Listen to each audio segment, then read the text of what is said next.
commencer à parler. Alors, on arrive ici à Lully, vous savez. Au sujet de la date, je me contenterai de vous donner au sujet de la croix, je me contenterai de vous donner la date. Ceux qui sont de ce côté-ci, ils la voient. Je crois que c'est 1968.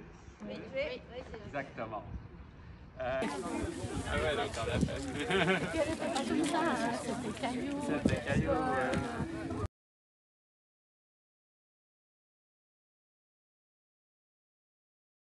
Dans la croix Césio, les deux croix de Lully, et puis la quatrième croix est celle du Signal. Donc comme je l'ai dit au début de notre trajet, le groupe Rassemblement a proposé cette année, vu qu'on ne peut pas faire de sortie, pas prendre de car, pas être à l'intérieur, quelque chose à l'extérieur. Vous avez constaté que le ciel est avec nous, puisqu'il ne pleut pas, ce qui est assez rare ces temps-ci. Mais ça tombe bien. Surtout en plein fin de glace. Excusez-moi, c'est grâce à M. le curé, il a dit ce matin là. Oui, nous avons Seulement le soleil entre 14h et 17h. Et après, voilà, arrosé de nous. Comme d'habitude, il y a des gens qui sont mieux introduits que d'autres. Il y a des gens qui ont leurs entrées, pas d'autres. Ça tombe bien, on a le bon curé qui a les bonnes entrées. Donc ça tombe bien. Voilà, donc nous avons également un guide qui nous accompagne depuis 16 ans, qui va continuer de nous accompagner, M. Wolschlag, qui est historien et guide également. Donc c'est très intéressant, on a pu constater sur les informations de croix. On arrive à donner une vision, une explication globale sur On a attendu ici et pour les autres, félicitations d'avoir réussi à monter le bien nommé chemin de la croix. Et nous voici devant cette croix de mission 1850. Alors, d'abord, quelques mots sur l'appellation croix de mission. Je ne suis pas sûr de pouvoir vous donner toutes les informations, peut-être que certains pourront compléter, mais en gros, ces croix de mission ont été installées en lien avec des missions et notamment à des moments où l'Église catholique s'est sentie menacée, ce qui a été largement le cas au XIXe siècle ici même. Pour deux raisons principales. Une première raison, c'est la Révolution française qui était largement anticléricale. Et la deuxième raison, c'est l'adhésion au canton de Genève qui était largement protestant. Et une troisième raison arrive ensuite, dont je parlerai plus tard, surtout, qui est le Kulturkampf et l'apparition de cette église catholique dissidente, l'église catholique chrétienne. Donc ça fait vraiment trois choses dans ce même siècle du 19e siècle qui ont entamé, disons, la sérénité de l'église catholique dans nos régions. On a un exemple de cette mission. Alors, merci aux archives communales et à la paroisse. On a un petit tableau où on voit une vierge à l'enfant et où c'est écrit Paroisse de Pernay, mission de 1908. Et le texte qui suit explique peut-être mieux de quoi il s'agit. Donc, du 19 janvier au 9 février, avec trois religieux qui sont nommés, les révérends pères Degaut, Bourgon et Littner, qui sont les missionnaires, avec le curé archiprêtre qui est M. Ray. Et ça, c'est le titre de l'image. Et sous l'image, il y a ce texte. Je veux sauver mon âme, pour cela, 1. Je serai fidèle à la prière du matin et du soir, à la parfaite sanctification des dimanches, à la réception fréquente des sacrements. Et 2. Je fuirai les occasions du péché, surtout les mauvaises conversations, les sociétés impies et le journal irreligieux. Jésus, Marie, Joseph, protéger ma famille et garder mes résolutions. Donc, avec ces missions, Amen. Il y a l'idée de proposer des... Il y a deux choses que je veux commenter sur cette croix. D'une part, le fait que c'est une croix trèflée. Vous voyez qu'il y a des trèfles au bout. La croix trèflée, c'est la croix de Saint-Maurice. Saint-Maurice, c'est le saint auquel l'église de Bernay est dédiée, mais c'est surtout un saint très important pour la région de Savoie, puisque il y a maintenant plus de 1500 ans, puisque c'était en 516, a été fondée l'abbaye de Saint-Maurice en Agone, aujourd'hui dans le canton du Valais. Je vous rappelle que c'est la plus ancienne abbaye encore en service aujourd'hui dans le monde, plus ou moins ex aequo avec la Sainte Catherine du Sinaï. Et le lien a toujours été très fort entre les gouvernants savoyards et avant les Savoyards les Burgondes, c'était Sigismond, le roi burgonde, d'ailleurs une année avant d'être couronné roi à Carouge, qui a fondé cette abbaye. Sigismond, c'était le cousin de Clotilde, Sainte Clotilde, qui a convaincu le roi des Francs, Clovis, son mari, à faire de la France un État catholique. Donc c'est des personnages qui ont vraiment institué le catholicisme, qui existait déjà par l'Empire romain auparavant, déjà dans l'administration, mais qui l'ont institué aussi comme la religion de ces familles royales locales. Je pense au roi de France et ensuite à la famille de Savoie. Et pour la famille de Savoie, ça a toujours été le saint garant de la famille de Savoie. D'ailleurs, les ducs de Savoie et encore aujourd'hui les prétendus rois d'Italie qui n'ont plus aucun territoire qui leur appartienne sont les chefs de l'ordre de Saint-Maurice. C'est facile à faire, en un quart d'heure sur un coin de table bistrot, on peut écrire une constitution démocratique. Par contre, l'autre condition était plus difficile. Il fallait qu'il y ait une continuité territoriale. Pour qu'il y ait une continuité territoriale, il fallait soit obtenir Versoix pour avoir la route suisse, qui s'appelait route suisse, mais qui n'était pas en Suisse, elle était en France, soit offrir le Chablais au Valais, et puis obtenir quand même la route jusqu'à Hermance pour avoir cette continuité territoriale. Et de toute façon, il fallait obtenir la continuité territoriale vers Jussy, vers Dardagny et vers Chancy. Le problème, donc c'était facile pour les Genevois de faire ces démarches parce qu'ils étaient les amis des banquiers, ils étaient les banquiers de ceux qui avaient gagné la guerre, notamment les Russes. Hein, il y avait Capodistria qui représentait la Russie, qui était l'ami de Jean-Gabriel Hénard, qui était un banquier genevois, de Pictet de Rochemont, qui était l'ambassadeur qui négociait tout ça. C'était très facile de négocier. Donc Pictet de Rochemont, il a dit on pourrait prendre le Salève, et puis derrière le Salève, le Jura, puis derrière le Jura. Ça serait bien. Ce serait pas mal. Ça serait bien. Tout le monde aurait été d'accord, sauf qui? Sauf les Genevois, parce qu'une démocratie donne le pouvoir aux plus nombreux, et il ne faut pas que les plus nombreux soient les catholiques. Catholique, mais Voilà l'histoire. C'est pour ça que cette frontière est au plus proche de la ville possible et ne prend que le minimum pour relier Jussy à Chancy, Dardagny à Versoix. Voilà. C'est l'histoire de ces frontières tellement particulières. Et ça a raté parce qu'à partir de 1850, c'est d'ailleurs justement la date qu'on connaît, à partir de 1850, la majorité de la population genevoise est clairement catholique. Et ça s'est renforcé jusqu'aujourd'hui, où c'est même, on peut même compter le double de catholiques que de protestants.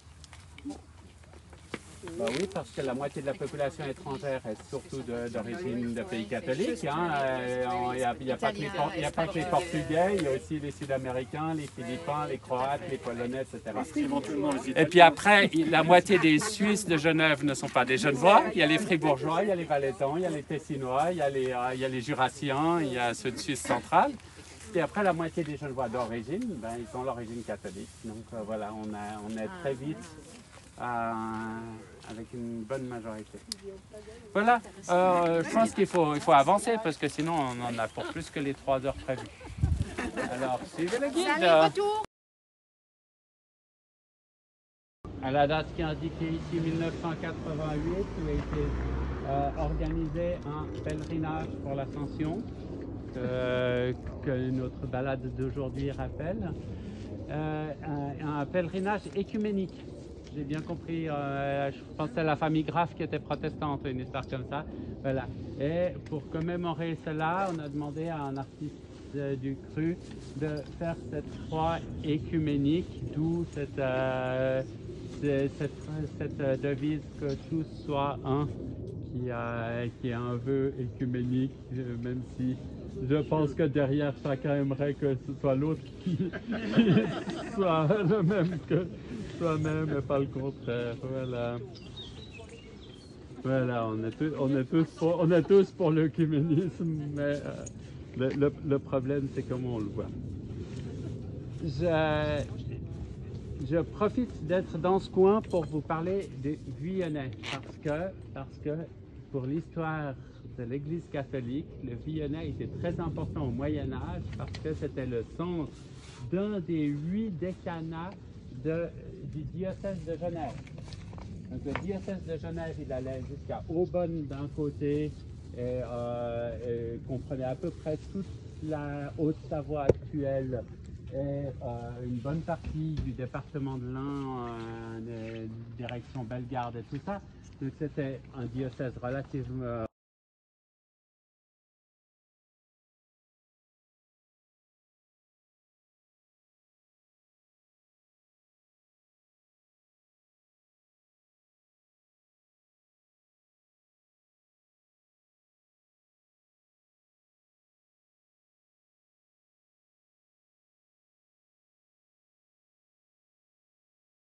de la Croix 1997 correspond à la date de l'extension du cimetière. Je reparlerai de l'ancien cimetière quand on sera à son emplacement plus tard.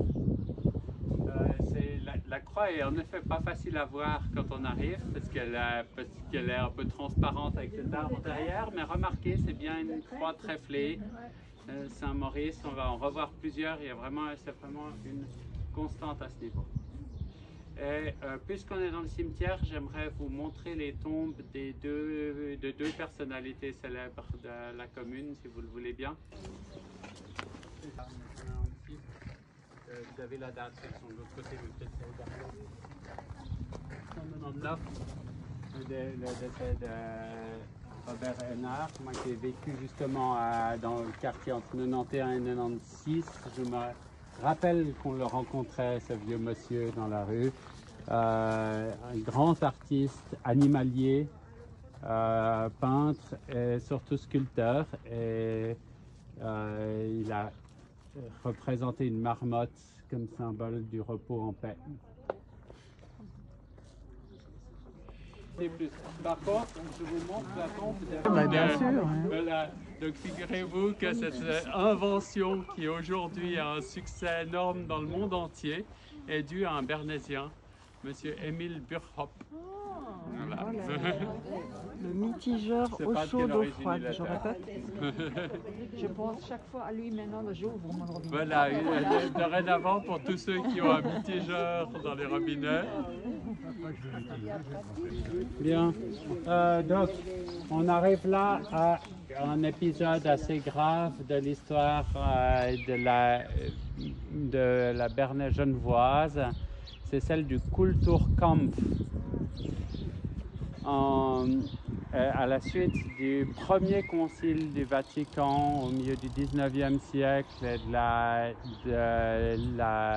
du dogme de l'infaillibilité papale, il y a un certain nombre de catholiques qui ont fait sécession de la papauté et qui ont créé cette nouvelle église qu'on appelle l'église catholique chrétienne ou vieux catholique, qui n'a plus suivi le pape et qui a eu énormément de succès, notamment en Suisse et dans le sud de l'Allemagne. À Genève même, venait d'avoir lieu une révolution radicale qui était largement anticléricale.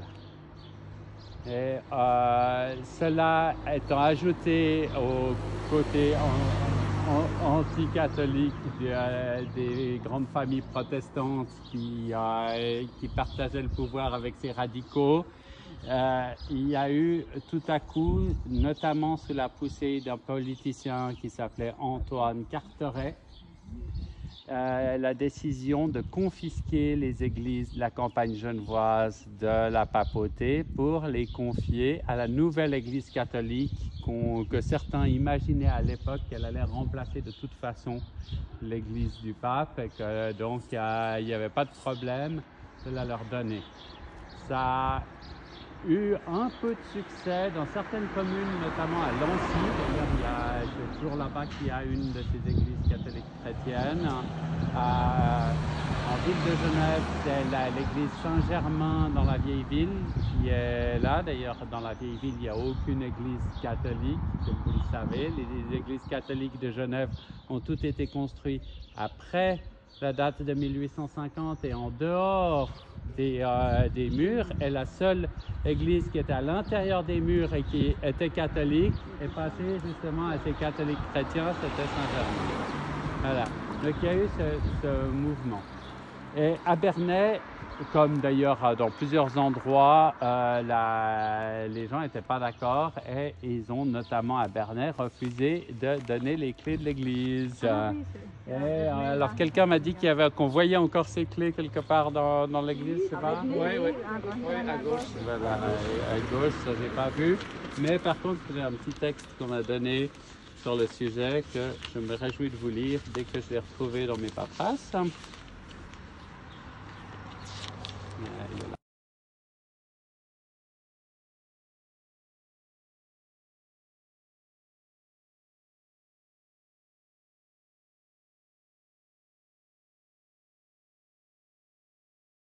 Parenthèse où l'église Saint-Maurice a été donnée aux catholiques chrétiens a duré entre 1867 et 1896 ou quelque chose comme ça. Hein. Donc c'est quand même un certain temps. Hein. 1876, de 1876 à 1897. Elle était seulement fermée ou elle était... Non, elle était dédiée à l'autre culte, à l'autre culte aussi catholique, mais pas qui ne suivait pas le pape. Et donc, mais par très peu de monde, parce que cette nouvelle église a eu très peu de succès à Bernay. Elle en a eu un peu dans d'autres communes, mais à Bernay, ça n'a pas pris. Ça a pris, d'après le papier que j'ai là, ça a pris notamment à Carouge, Chenebourg et Lancy. Donc, le 20 juin 1876, à 5 heures du soir, la gendarmerie amenait aux portes de l'église et de la cure le serrurier Gasdorf. Monsieur Maréchal Maire refusa les clés et protesta contre toute tentative d'effraction. Le lendemain, il était destitué. Monsieur le curé protesta à son tour. L'inspecteur de police Muller le saisit par le bras et le mit hors de la cure. Sur le point d'être expulsé de la cure et de l'église, donc ça c'est citation de monsieur le curé, sur le point d'être expulsé de la cure et de l'église, et n'étant nullement en mesure de résister à la violence par la force ouverte, je déclare me retirer non point de plein gré ou en abdiquant aucun de mes droits, mais uniquement parce qu'il m'est impossible de m'opposer à la pression dont je suis l'objet. J'adresse ma protestation à mes concitoyens, aux autorités constituées pour faire régner la justice, mais par-dessus tout et avant tout au Seigneur, souverain juge des peuples et des gouvernements. Voilà, c'est les paroles du curé. Et heureusement, donc c'était le curé Broquet, et heureusement la famille Bosson a proposé sa grange à l'église, et donc pendant ces années de 1876 à 1897, c'est dans ce bâtiment qu'a été dite la messe catholique. D'où cette croix qui est la date de 1888, qui est au milieu de cette période, croix de mission. Et là, le danger qui pesait sur l'Église catholique était manifeste. Voilà. Saint-Maurice, d'ailleurs, là, vous voyez que la croix est aussi tréflée sur le clocher de l'église. Elle est aussi, comme on en a vu plusieurs, ces croix tréflées, elle est aussi ajourée, hein, donc on voit le ciel à travers. Je vous rappelle, autant au Signal qu'au cimetière, c'était des croix tréflées ajourées. Voilà, petite spécificité bernésienne. Voilà. Donc cette croix, comme l'indique le nom du parc, est à l'emplacement de l'ancien cimetière. Il est non seulement à l'emplacement de l'ancien cimetière, mais aussi à l'emplacement de l'ancienne église, puisque l'église se trouvait du côté-ci de la rue, jusqu'à la construction de celle-là, cette église néo-gothique de 1865, exactement, 1865. Les premières mentions d'église ici datent du XIIIe siècle. Donc c'est légèrement plus récent que les informations qu'on a sur la Saint-Matthieu au Lyonnais et les autres églises. Mais en fait, les premières mentions, ça ne veut pas dire qu'elle n'existait pas avant. Hein. On sait qu'il y avait une église ici à partir du XIIIe siècle. Donc 1865, elle est consacrée par Monseigneur Mermillot, fameux cardinal carougeois qui justement à l'époque du Kulturkampf a été chassé de Suisse. Il est à Annecy, il a reçu le titre de cardinal de Hébron. Voilà, mais je ne sais pas s'il est jamais allé dans sa vie à Hébron, qui se trouve quand même en Palestine.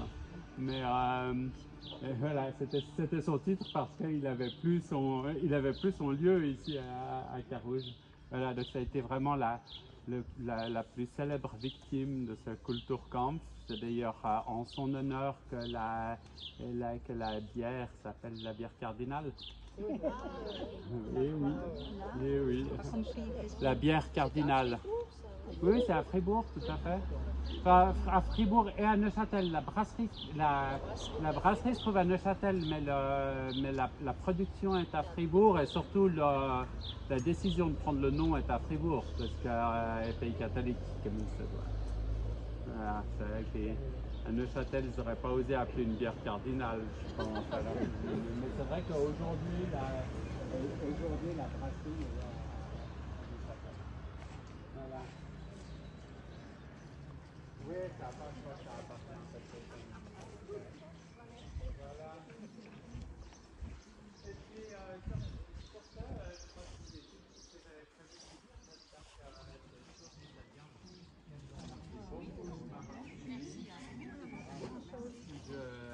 J'en suis content. C'est parce que je ne vais pas vous faire une récitation pour savoir ce que vous vous rappelez de ce que je vous ai raconté. Hein. Il faut voir ce qui reste. Voilà.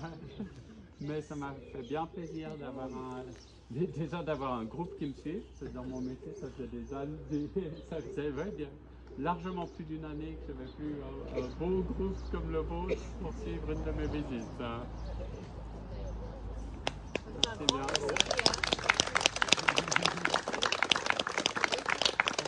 Au nom de la paroisse, je voulais vous remercier. Je voulais vous inviter à tous les participants qu'on a un petit moment à l'église de prévu.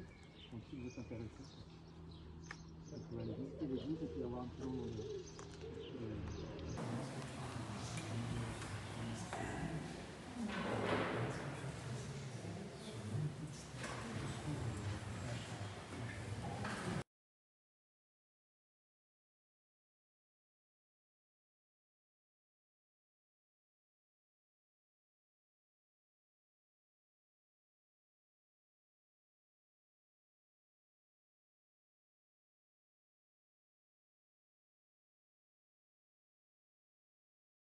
Dédié à Saint-Maurice.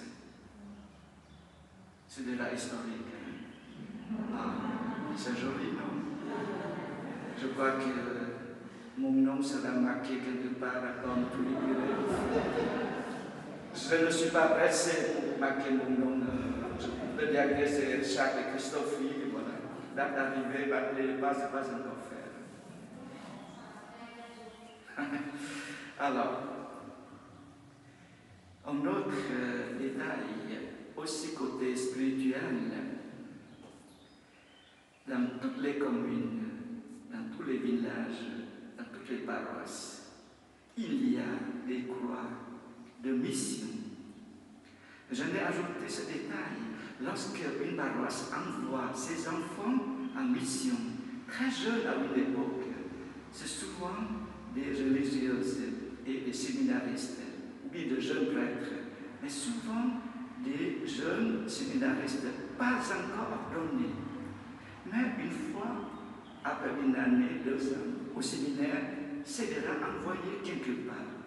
En Afrique, en Asie, que je connais bien, des cas aussi, voilà, envoyé très jeune là-bas pour évangéliser, pour apporter la bonne nouvelle aussi à ces pays, comme le Seigneur nous dit le jour de l'ascension, aller dans le monde entier, baptiser toute créature et apporter la bonne nouvelle comme la paix. Jésus, que ton nom soit sanctifié, que ton règne vienne, que ta volonté soit faite sur la terre comme au ciel. Donne-nous aujourd'hui notre pain de ce jour. Pardonne-nous nos offenses, comme nous pardonnons aussi à ceux qui nous ont offensés, et ne nous laisse pas entrer en tentation. Car c'est à toi qu'appartiennent le règne, la puissance et la gloire pour les siècles des siècles. Amen. Tournons-nous vers la Sainte Vierge. Je vous salue Marie, pleine de grâce, le Seigneur est avec vous. Vous êtes bénie entre toutes les femmes. Jésus, le fruit de vos est béni.